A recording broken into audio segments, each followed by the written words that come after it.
بسم اللہ الرحمن الرحیم۔ تفخیم کے مراتب بیان ہو رہے تھے۔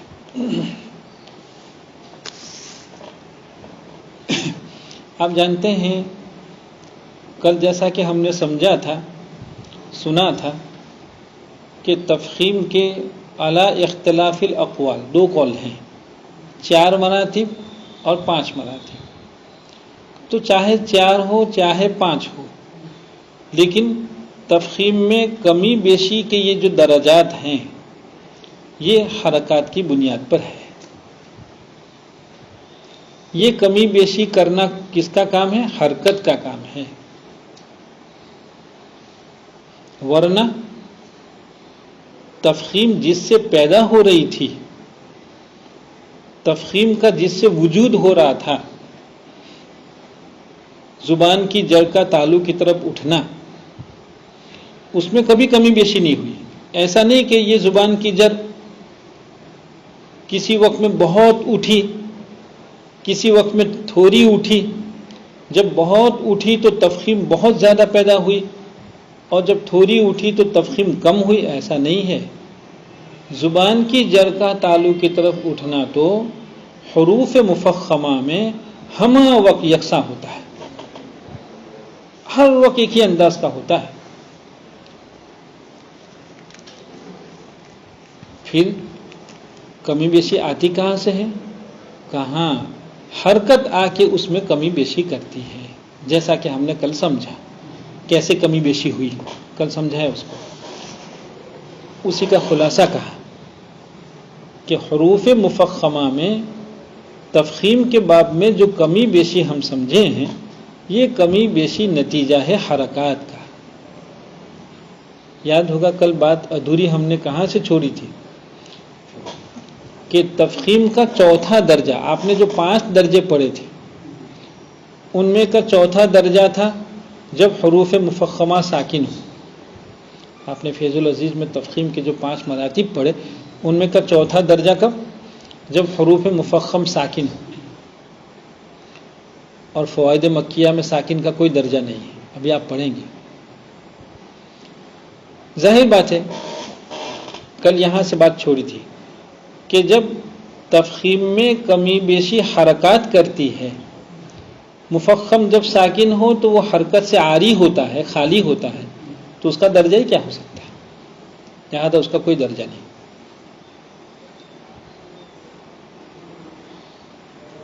کیوں درجہ نہیں؟ درجات قائم کرنے والا جو حرکت ہے وہ تو اس کے پاس ہے نہیں۔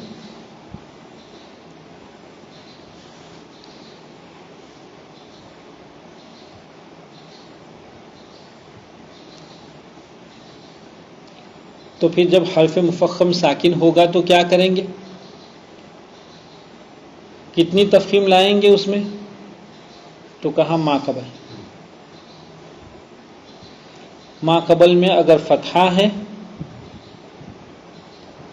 تو حرف مفخم میں دوسرے درجے کی تفخیم، ما قبل میں ضمہ ہے تو حرف مفخم میں تیسرے درجے کی تفخیم، اور ما قبل میں اگر کسرہ ہے تو حرف مفخم میں چوتھے درجے کی تفخیم۔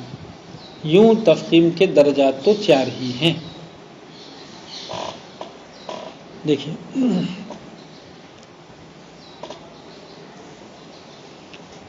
مراتب تفخیم، تفخیم میں مراتب ہیں، درجات ہیں، اور ہم نے اس کا بالکل آسان ترجمہ کیا کمی بیشی ہے۔ نمبر 1، حرف مفخم مفتوح جس کے بعد الف ہو، اس کی تفخیم اعلیٰ درجے کی، معنی سب سے زیادہ، بہت پر، جیسے طا، جیسے کیا؟ طال۔ دوسرا، اس کے بعد مفتوح جو الف کے قبل نہ ہو۔ یہ اردو اگر آپ کو مشکل ہو رہی ہو تو ایسا کہہ دیں، حرف مفخم صرف مفتوح ہو، اس کے بعد الف نہ ہو۔ حرف مفخم صرف مفتوح ہو، اس کے بعد الف نہ ہو۔ پہلے اور دوسرے درجے میں الف کے ہونے نہ ہونے ہی کا فرق۔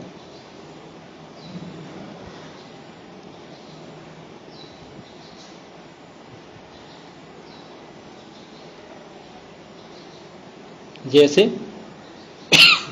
انطلق، جیسے کیا انطلق.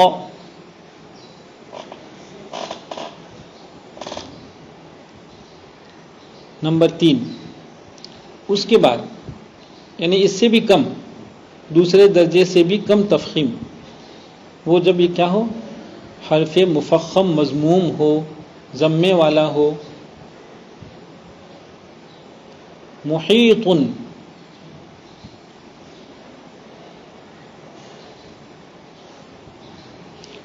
چوتھے درجہ. اس کے بعد مکسور، جیسے ظل، قرطاس، ظل کی ضا، قرطاس کا قاف. آخری درجے کی تفخیم کم سے کم،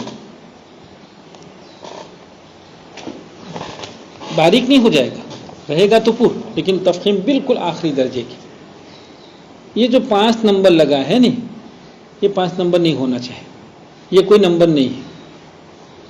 اس پر 5واں نمبر جو لگایا ہے یہ کوئی نمبر نہیں ہے. آپ دیکھیے اور کیا کہا، اور ساکن مفخم ماقبل کی حرکت کے تابع ہے. تو کوئی درجہ ہی نہیں ہے، ماقبل کی تابع. ماقبل میں فتحہ ہے تو دوسرے درجے کی تابع ہونے کا کیا معنی؟ ساکن مفخم کا درجہ مستقل نہیں ہے، بلکہ اس کا درجہ ماقبل کی حرکت کے مطابق کہلائے گا.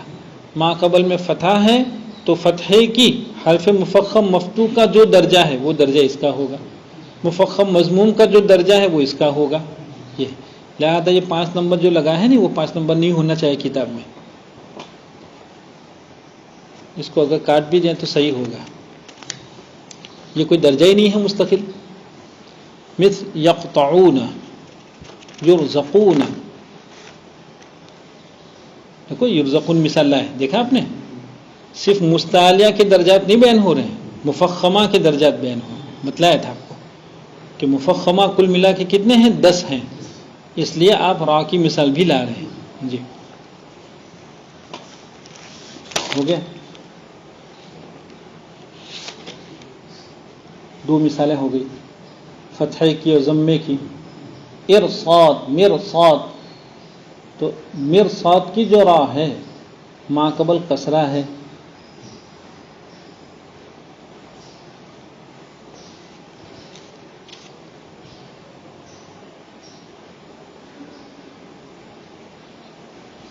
تو فرعون کی مثال کیوں نہیں دی؟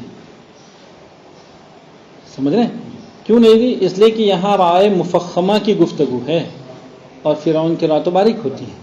مرصاد کی راہ ہی پر ہوتی ہے باوجود اس کے کہ ماقبل کسرہ. جی معلوم ہوا کہ حرف مفخم کے فتحے کو، ہاں اب معلوم ہوا کہ حرف مفخم کے فتحے کو مانند ضمے کے، یعنی ہونٹوں کو گول کرنا ہے. بہت سے لوگ حرفوں کو پر کرنے کے لیے ہونٹ گول کرتے ہیں، تو تفخیم کا ہونٹوں کی گولائی سے کوئی تعلق نہیں ہے. بتلایا تھا تفخیم کیسے آتی ہے، کوئی بھی حرف پر کیسے ہوتا ہے، زبان کی جڑ اٹھتی ہے تو حرف پر ہوتا ہے. تو تفخیم آتی ہے زبان کی جڑ کو اٹھانے سے، نہ کہ ہونٹوں کو گول کرنے سے.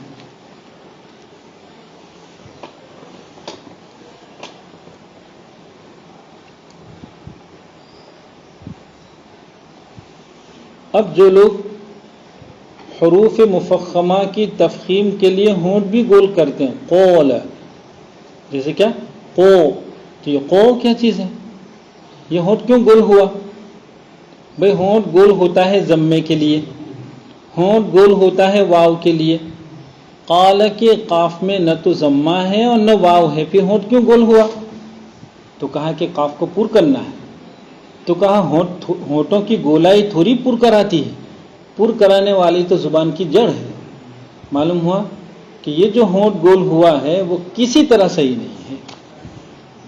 اس لیے فرما رہے ہیں اب معلوم ہوا کہ حرف مفخم کے فتحے کو، قال کے قاف کا فتحہ کو مانند ضمے کے کیوں؟ ہونٹ گول ہوا اس لیے ضمے کے مانند، اور اس کے مابعد الف کو مانند واو کے پڑھنا بالکل خلاف اصل ہے. ایسا ہی حرف مرقق کے فتحے کو اس قدر مرقق کرنا کہ مانند امالہ صغرا کے ہو جائے. ہاں یہ بھی ایک مسئلہ ہے اور اس کو عربیت خیال کیا جاتا ہے. وَكَانَ اللَّهُ یہ سمجھا کیا؟ کان ہمارے لوگ اس کو عربیت خیال کرتے ہیں. بھئی یہ کانا ہے، یہ کیا ہے؟ کانا کانا کانا کانا کہ نہیں کا کہ دونوں کی آواز میں کتنا فرق ہے آپ دیکھیں. ایک تو ہے کا اور ایک ہے کہ. تو بہت سے لوگ فتحے کو تھوڑا سا کسرے کی طرف مائل کر کے پڑھتے ہیں. یہ فتحے میں کمی ہے، فتحے کی ادا میں نقص ہے. فتحہ پورے طور پر نہیں ادا ہو رہا ہے، فتحے میں کچھ اور ملا ہوا ہے. وہ کیا ملا؟ کسرہ مل گیا. جی ایسا ہی حرف مرقق، دیکھو یہاں کون آپ کو وکانہ میں مرقق کون؟ کاف. حرف مرقق مانا وکانہ میں کاف، اس کے فتحے کو اس قدر باریک کرنا، مرقق کرنا کہ مانند امالہ صغرا کے ہو جائے. امالہ کی دو قسم تھی، کبرا اور صغرا. امام حفص رحمۃ اللہ علیہ کی روایت میں جو مجریحہ ہے وہ کبرا ہے، اپنی روایت میں صغرا ہے نہیں. اس لیے بہت سے لوگ صغرا کرتے ہیں لیکن صغرا سمجھتے نہیں ہو کہ ہم نے امالہ کیا. جی یہ خلاف قاعدہ ہے، ایسا پڑھنا کیا ہے؟ خلاف قاعدہ ہے. یہ افراط اور تفریط، غلو کرنا. دیکھو کیا غلو کیا؟ حرف مفخم کی تفخیم میں غلو اتنا کیا کہ ہونٹ گول ہو گیا، یہ بھی غلط. مرقق کی ترقیق میں اتنا غلو کیا کہ کیا ہو گیا؟ امالہ ہو گیا. سب غلط ہے. یہ افراط اور تفریط کلام عرب میں نہیں، اہل عجم کا طریقہ ہے. یہ سمجھا؟ یہ اب آپ سمجھیے. ایک تو پڑھتا ہے وَكَانَ اللَّهُ، ہمارے لوگ تو کہہ رہے ہیں یہ عربیت ہے، اور کتاب کیا کہہ رہی؟ ہمارے مصنف کیا کہہ رہے ہیں؟ یہ اہل عجم کا طریقہ ہے، عرب کا نہیں. جی اور ہم پہلے ہی بتلا چکے ہیں آپ کو کہ ہمارے مصنف نے سمجھ کی آنکھ ہی عرب میں کھولی ہے. یہ سمجھا؟ سمجھ کی آنکھ کہاں کھلی؟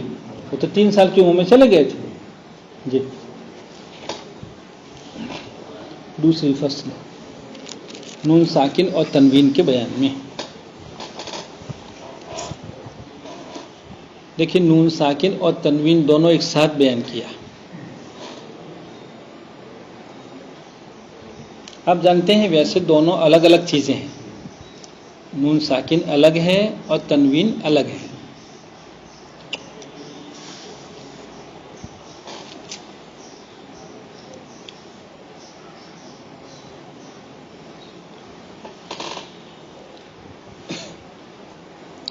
نون ساکن تو آپ دیکھیں گے وہ کلمے میں کہیں بھی آتا ہے، شروع میں بھی آتا ہے، درمیان میں بھی آتا ہے اور اخیر میں بھی آتا ہے. شروع میں آتا ہے تو حمزے وصلی لانا پڑتا ہے. انفعال میں کیا ہوگا؟ حمزے وصلی لانا پڑتا. تو نون ساکن کلمے میں کسی بھی جگہ آ سکتا ہے، شروع، درمیان، اخیر، کہیں بھی آ سکتا ہے. تنوین کبھی بھی شروع میں اور درمیان میں نہیں آ سکتی، وہ جب بھی آئے گی تو اخیر میں آئے گی.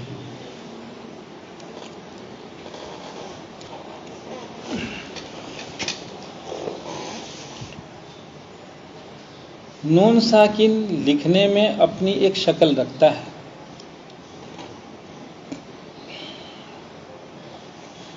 آپ دیکھتے ہیں لام کی ایک شکل، آپ لام لکھتے ہیں نہیں تو اس کی ایک شکل ہے، میم کی ایک شکل ہے، اسی طرح لام کی بھی ایک شکل ہے، نون کی بھی ایک شکل، معاف کریں گے. تنوین کی اپنی کوئی شکل نہیں. وہ 2 فتحوں میں لکھی جائے گی، 2 ضموں میں لکھی جائے گی، 2 کسروں میں لکھی جائے گی.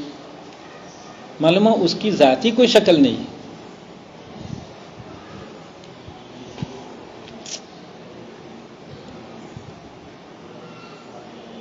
نون ساکن کا مسئلہ ایسا ہے کہ وہ آپ وصل کریں تب بھی پڑھا جائے گا، وقف کریں تب بھی پڑھا جائے گا. ایسا میں مثلا انعمت نہیں سن میں مثلا انعمت، دیکھو آپ وصل سے پڑھ رہے ہیں لیکن نون پڑھ رہے ہیں، ہو گیا. وقف کریں العالمین نستعین، تو وقف میں بھی نون رہتا ہے. تو نون ساکن وصل میں بھی نون اور وقف میں بھی نون. تنوین کا مسئلہ کیا؟ تنوین وصل میں تو پڑھی جائے گی، وقف میں حذف، وقف میں حذف نہیں پڑھی جائے گی. اور اگر پڑھنا بھی ہے تو الف سے پڑھی جائے گی، تنوین نہیں پڑھی جائے گی، وہ الف سے بدل جائے گی.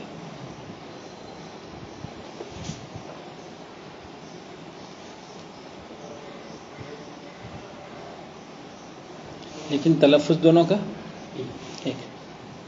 تلفظ کیوں دونوں کا ایک؟ با نون زبر بن، دیکھو یہ نون ساکن، با نون زبر بن، با دو زبر بن، تو تلفظ تو دونوں کا ایک ہی. یہ جو اظہار، ادغام، اخفاء، قلب، یہ جو قواعد اور احکام بیان کیے جائیں گے وہ تلفظ کے بیان کیے جاتے ہیں. اور تلفظ میں دونوں ایک، حقیقت میں دونوں الگ ہیں لیکن تلفظ میں دونوں چونکہ ایک ہیں لہذا احکام بھی دونوں کے ایک ساتھ بیان کیے جا رہے ہیں. جو احکام نون ساکن کے ہیں بعینہ وہی احکام تنوین کے ہیں.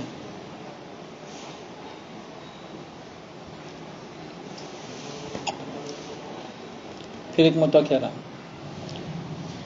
نون ساکن اور تنوین میں گو حقیقت کے اعتبار سے فرق ہے، دونوں الگ الگ چیزیں ہیں، مگر تلفظ میں چونکہ دونوں بالکل ایک، اور یہ جو احکام بیان کیے جا رہے ہیں، اصول بیان کیے جا رہے ہیں وہ تلفظ کے، تلفظ میں ایک لہذا اصول میں بھی دونوں ایک، اس لیے عنوان میں ایک ساتھ دونوں کو لایا جا رہا ہے نون ساکن اور تنوین کے بیان میں.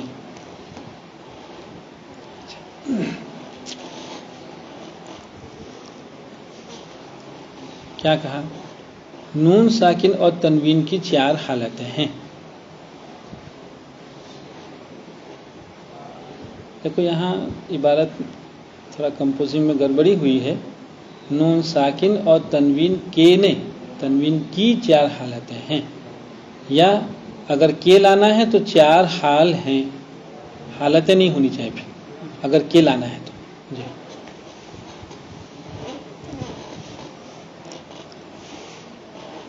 آگے دیکھیے وہ 4 حال کون کون سے؟ اظہار، ادغام، قلب اور اخفاء. ہر ایک کی تعریف لکھ لیں. اظہار کیا مانا؟ عربی دوم کے بچے تعریف خوب یاد کریں، پختہ حافظ کیسا ہوتا ہے ایسے یاد کریں.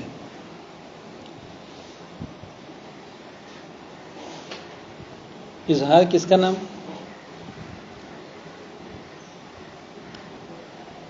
حرف کو اپنے ہی مخرج اور اپنی ہی صفات لازمہ سے بلا کسی تغیر کے ادا کرنا. اظہار کا معنی ظاہر کرنا نہیں، ظاہر کرنا نہیں. اظہار کا یہ معنی یاد کریں گے آپ، کیا؟ حرف کو اپنے ہی مخرج اور اپنی ہی صفات لازمہ سے بلا کسی تغیر کے ادا کرنا.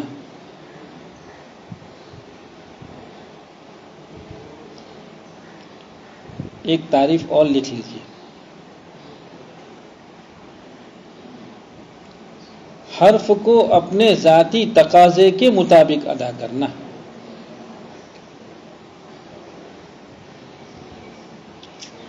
دونوں ایک ہی بات ہے.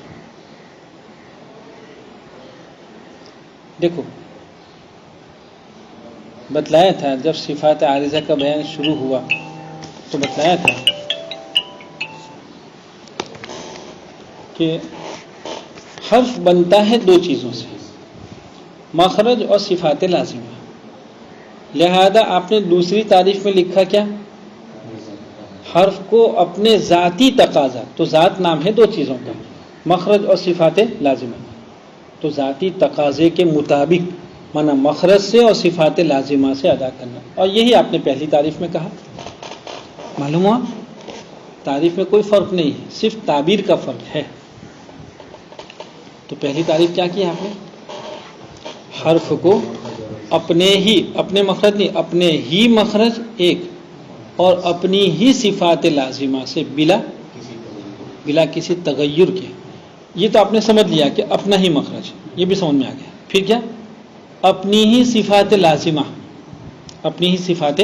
لازمہ سے ادا کرنا. صفات کے ساتھ لازمہ لگا لیں،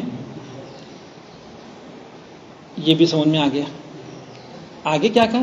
بلا کسی تغیر. یہ کیا کہا؟ ادغام تغیر ہے. ادغام کیا ہے؟ دیکھو حرف ادغام سے پہلے کیا تھا؟ آپ ادغام کرتے ہیں تو کیا ہے معلوم ہے؟ ادغام تو بھائی مثال کے طور پر من لدنہ آپ پڑھیں گے ادغام کر کے مل، تو نون کو بدل دیا. نون کو کیا کر دیا؟ کیوں بدل دیا؟ آپ ادغام کر رہے ہیں. معلوم ہے ادغام تبدیلی ہے، تغیر ہے.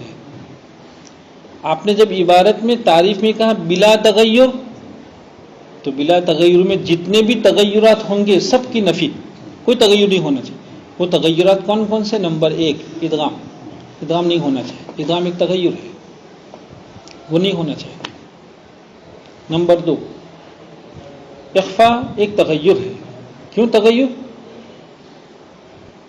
دیکھو نون وہ تو یہ چاہ رہا تھا کہ طرف زبان ناپ کے مسوڑے میں قوت کے ساتھ لگے، لیکن جب آپ اخفاء ادا کرتے ہیں تو نون کے لیے طرف زبان کو ناپ کے مسوڑے میں ہلکے سے لگاتے ہیں، قوت کے ساتھ نہیں لگاتے. تغیر ہوا. کیوں ہوا؟ آپ اخفاء کر رہے تھے. معلوم ہے اخفاء بھی ایک تغیر ہے. آپ نے جب بلا تغیر کہا تو آپ کا منشا اخفاء کو بھی نکالنا تھا، تو آپ نے 2 کو نکال دیا. ادغام کو نکالا، اخفاء کو نکالا. آگے چلیے اقلاب. من بعد تو نون تھا، آپ نے تو نون کو بدل دیا کس سے؟ میم سے. یہ بھی تغیر ہوا. تو بلا تغیر کے لفظ نے آ کے 3 کو نکال دیا. کون 3 نکل گیا؟ ادغام، اخفاء اور قلب. اور کل نون ساکن کے حال تھے 4، ان میں کا ایک اظہار. لہذا اب صرف رہ گیا کیا؟ اظہار. آیا سمجھ میں آیا ہو تو اب مختصر یہ سمجھیں کہ پہلی جو تعریف آپ نے لکھی، حرف کو اپنے ہی مخرج اور اپنی ہی صفات لازمہ. دیکھو ادغام میں کیا ہوا مطلب؟ من لدنہ کا نون تھا، آپ نے نون کو بدل دیا لام سے. اب آپ کس کے مخرج سے ادا کر رہے ہیں؟ نون کے یا لام سے؟ آپ تو زبان لام کے مخرج میں لگائے ہیں. اپنا مخرج ہی نہیں رہا، اپنی صفات ہی نہیں رہی، نون کی صفات ہی نہیں رہی. تو یہ جو آپ نے کہا کہ اپنے ہی مخرج، اپنی ہی صفات لازمہ، اظہار کی تعریف یہاں ختم ہو جاتی ہے. بعد کا جو جملہ ہے بلا تغیر، اس کی ضرورت نہیں تھی. وہ بلا تغیر اس میں داخل ہے آپ کے اتنے جملے میں. کون؟ اپنے ہی مخرج اور اپنی ہی صفات لازمہ. کیوں؟ اس لیے کہ ادغام میں اپنا مخرج نہیں رہتا، اپنی صفات نہیں رہتی. اخفاء میں صفات نہیں رہتی، مخرج تو رہتا ہے. نہیں سمجھا؟ اخفاء میں مخرج تو رہتا ہے لیکن صفات نہیں رہتی. اور اقلاب میں تو رہتا ہی نہیں، مخرج بھی نہیں. بھائی مخرج تو تھا میم بعد کی نون کا طرف زبان، آپ تو ادا کر رہے ہیں ہونٹوں سے، میم ادا کر رہے ہیں. معلوم ہوا کہ جب آپ نے یہ کہہ دیا کہ اپنے ہی مخرج، اپنی ہی صفات لازمہ، تو اب آپ کو بلا تغیر کہنے کی ضرورت نہیں تھی. لیکن مزید وضاحت کے لیے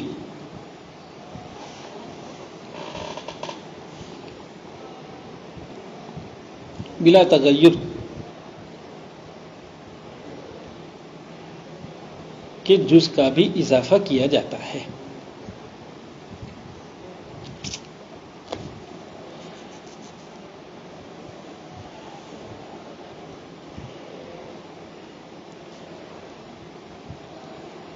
اوکے.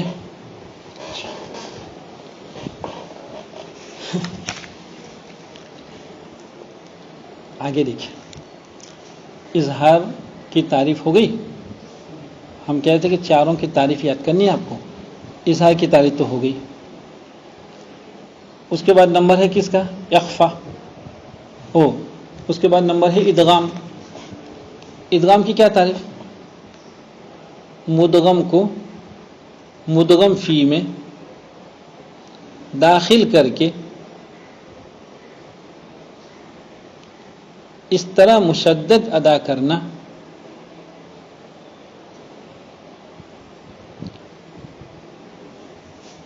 کہ زبان ایک مرتبہ اٹھے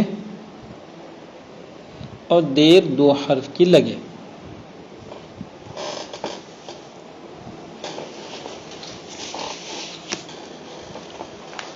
ساری سننا آگے. مدغم کو مدغم فی میں داخل کر کے اس طرح مشدد ادا کرنا کہ زبان ایک مرتبہ اٹھے اور دیر دو حرف کی لگے. دیکھو من لدنہ، آپ دونوں کو الگ پڑھیے، من اور لدنہ. تو نون بھی الگ، لام بھی الگ. اور ہم نے دیکھا مدغم کو مدغم فی میں داخل کرنا، یہاں داخل ہوا ہی نہیں. جب داخل نہیں ہوا تو اب تشدید بھی نہیں آئے گی. من الگ ہو گیا، لدنہ الگ ہو گیا، تشدید نہیں آئے گی. لیکن جب دونوں کو ملائیں گے، آپ ادغام کریں گے تو تشدید آئے گی. اگر ایک شخص من پر وقف کر دیتا ہے، لدنہ سے ابتدا کرتا ہے، تو تشدید رہے گی؟ نہیں رہے گی. تشدید تو کون لاتا ہے؟ ادغام لاتا ہے. ادغام نہیں، تشدید نہیں. تو جب آپ پہلے حرف کو دوسرے میں داخل نہیں کر رہے ہیں تو تشدید بھی نہیں آئے گی. تو ادغام میں کیا ہوتا ہے؟ مدغم کو مدغم فی میں داخل کیا جاتا ہے، جس کی وجہ سے تشدید آتی ہے.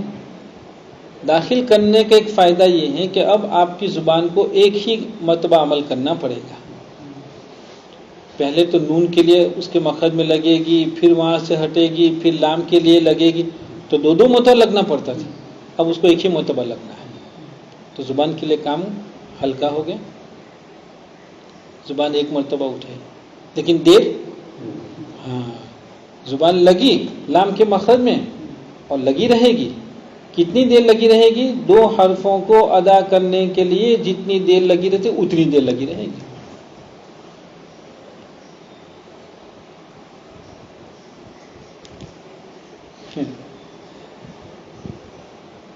آپ کہیں گے کہ اس کا تو کان بھی ایسا ہی ہے، اس کا دماغ بھی ایسا ہی ہے. روزانہ یہاں نماز پڑھتا ہوں تو امام جب سلام پھیرتا ہے تو دوسری سلام میں السلام علیکم ورحمۃ اللہ، نہ حمزہ سنتا ہوں، نہ سین کی تشدید سنتا ہوں، اور نہ تشدید کی تاخیر سنتا ہوں. نہیں سن رہا. 3 باتیں ہو گئی. دوسرے سلام میں جب سلام پھیرتے ہیں تو دوسرے سلام میں بلا استثناء کسی بھی امام سے نہ حمزہ سنتا ہوں. آپ یہ کہیں گے کہ ہاں وہ دوسرا ہے تو تھوڑا سا آہستہ ادا کرنا ہے، تو حمزہ میں صفت جہر نہیں ہے اور جہر آہستہ ادا کی جاتی ہے. تو نہ حمزہ سنتا ہوں ایک، اور تشدید نہیں کا کیا معنی؟ جو قوت ہونی چاہیے وہ نہیں سنتا ہوں، اور تشدید کی جو تاخیر ہونی چاہیے وہ بھی نہیں سنتا ہوں. سین میں کوئی دیری نہیں لگتی. جیسے سین مخفف ادا ہوتی ہے ایسے یہ بھی ادا ہوتی.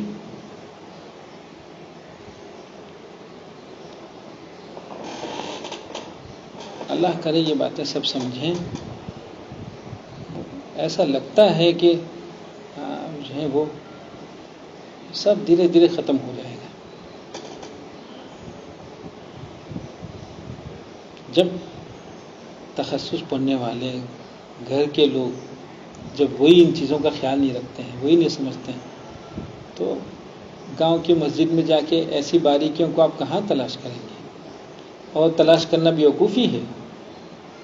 جو لوگ ایسی چیزوں کے محافظ ہیں ان کے پاس نہیں ہے، تو جن کو اس کی ہوا ہی نہیں لگی ہے وہاں آپ تلاش کریں گے تو بیوقوفی ہے. کیا کہہ رہا تھا؟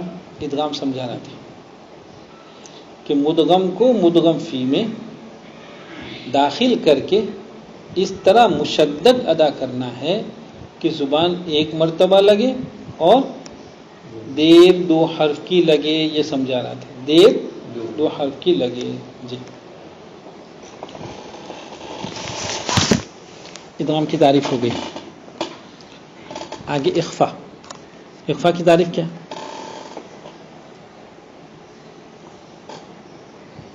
حرف مخفا کو اظہار و ادغام کے درمیان ادا کرنا.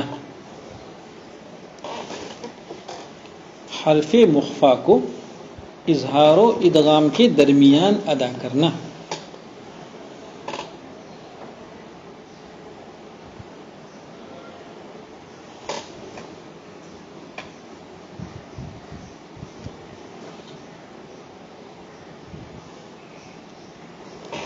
اور چوتھا ہے قلب.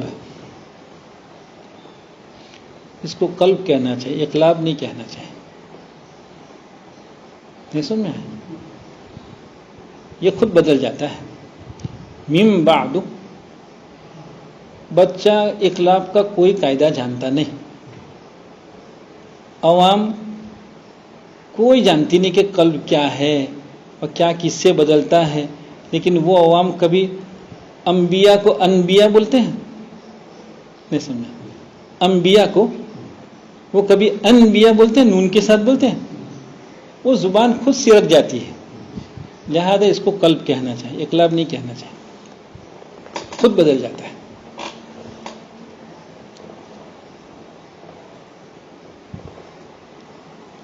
خیر، اور اقلاب کی تعریف کیا ہے؟